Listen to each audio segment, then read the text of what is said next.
in everything that happened, and he said she could begin right then by being glad she didn't need the crutches.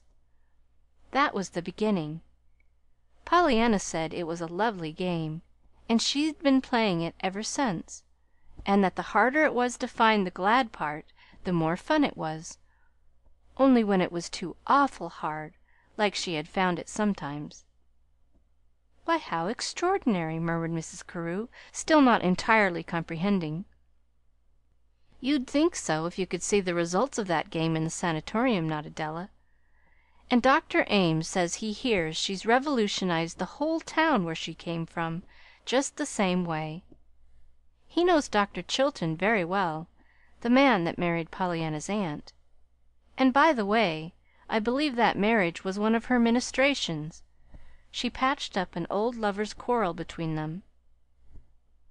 You see, 2 years ago or more Pollyanna's father died, and the little girl was sent East to this aunt. In October she was hurt by an automobile, and was told she could never walk again. In April Dr. Chilton sent her to the Sanatorium, and she was there till last March, almost a year. She went home practically cured. You should have seen the child. There was just one cloud to mar her happiness, that she couldn't walk all the way there. As near as I can gather, the whole town turned out to meet her with brass bands and banners. But you can't tell about Pollyanna. One has to see her, and that's why I wish you could have a dose of Pollyanna. It would do you a world of good." Mrs. Carew lifted her head a little. "Really, indeed, I must say I beg to differ with you," she returned coldly. "I don't care to be revolutionized, and I have no lover's quarrel to be patched up. And if there is anything that would be insufferable to me, it would be a little Miss Prim with a long face preaching to me how much I had to be thankful for. I never could bear " But a ringing laugh interrupted her. "Oh, Ruth, Ruth!" choked her sister gleefully. "Miss Prim, indeed! Pollyanna? Oh, if only you could see that child now! But there, I might have known. I said one couldn't tell about Pollyanna, and of course you won't be apt to see her. But Miss Prim, indeed!" And off she went again into another gale of laughter. Almost at once, however, she sobered, and gazed at her sister with the old troubled look in her eyes. "Seriously, dear, can't anything be done?" she pleaded. "You ought not to waste your life like this. Won't you try to get out a little more, and meet people?" "Why should I, when I don't want to?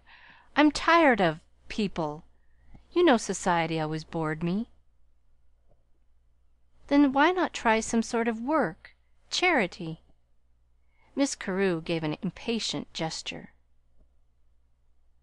"Della, dear, we've been all through this before. I do give money, lots of it, and that's enough. In fact, I'm not sure but it's too much. I don't believe in pauperizing people." "But if you'd give a little of yourself, dear," ventured Della, gently. "If you could only get interested in something outside of your own life, it would help so much. And "Now, Della, dear," interrupted the elder sister restively, "I love you, and I love to have you come here, but I simply cannot endure being preached to.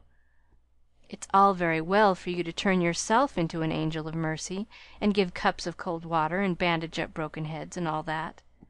Perhaps you could forget Jamie that way, but I couldn't. It would only make me think of him all the more, wondering if he had any one to give him water and bandage up his head. Besides, the whole thing would be very distasteful to me, mixing with all sorts and kinds of people like that." "Did you ever try it?" "Why, no, of course not!" Mrs. Carew's voice was scornfully indignant. "Then how can you know till you do try?" asked the young nurse, rising to her feet a little wearily.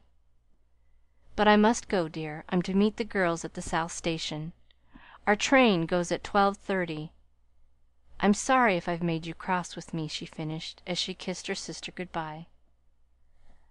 "I'm not cross with you, Della," sighed Mrs. Carew. But if you only would understand!" 1 minute later Della Wetherby made her way through the silent, gloomy halls and out to the street. Face, step, and manner were very different from what they had been when she tripped up the steps less than half an hour before. All the alertness, the springiness, the joy of living were gone. For half a block she listlessly dragged one foot after the other. Then suddenly she threw back her head and drew a long breath. "1 week in that house would kill me," she shuddered. "I don't believe even Pollyanna herself could so much as make a dent in that gloom. And the only thing she could be glad for there would be that she didn't have to stay." That this avowed disbelief in Pollyanna's ability to bring about a change for the better in Mrs. Carew's home was not Della Wetherby's real opinion, however, was quickly proved. For no sooner had the nurse reached the Sanatorium than she learned something that sent her flying back over the 50-mile journey to Boston the very next day. So exactly as before did she find circumstances at her sister's home that it seemed almost as if Mrs. Carew had not moved since she left her. "Ruth," she burst out eagerly, after answering her sister's surprised greeting, "I just HAD to come!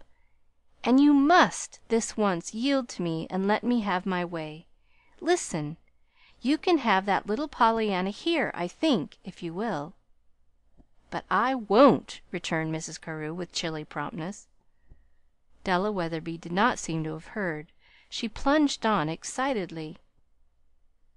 "When I got back yesterday I found that Dr. Ames had had a letter from Dr. Chilton, the one who married Pollyanna's aunt, you know. Well, it seems in it he said he was going to Germany for the winter for a special course, and was going to take his wife with him, if he could persuade her that Pollyanna would be all right in some boarding school here meantime.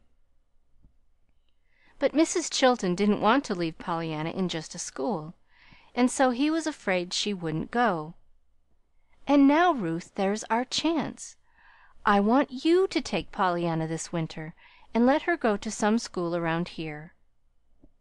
"What an absurd idea, Della! As if I wanted a child here to bother with!" "She won't bother a bit. She must be nearly or quite 13 by this time, and she's the most capable little thing you ever saw." "I don't like capable children," retorted Mrs. Carew, perversely; but she laughed, and because she did laugh, her sister took sudden courage and redoubled her efforts. Perhaps it was the suddenness of the appeal, or the novelty of it. Perhaps it was because the story of Pollyanna had somehow touched Ruth Carew's heart. Perhaps it was only her unwillingness to refuse her sister's impassioned plea. Whatever it was that finally turned the scale, when Della Wetherby took her hurried leave half an hour later, she carried with her Ruth Carew's promise to receive Pollyanna into her home. "But just remember," Mrs. Carew warned her at parting, "just remember that the minute that child begins to preach to me, and to tell me to count my mercies, back she goes to you, and you may do what you please with her. I shan't keep her." "I'll remember, but I'm not worrying any," nodded the younger woman, in farewell. To herself she whispered, as she hurried away from the house, "Half my job is done. Now for the other half, to get Pollyanna to come. But she's just got to come.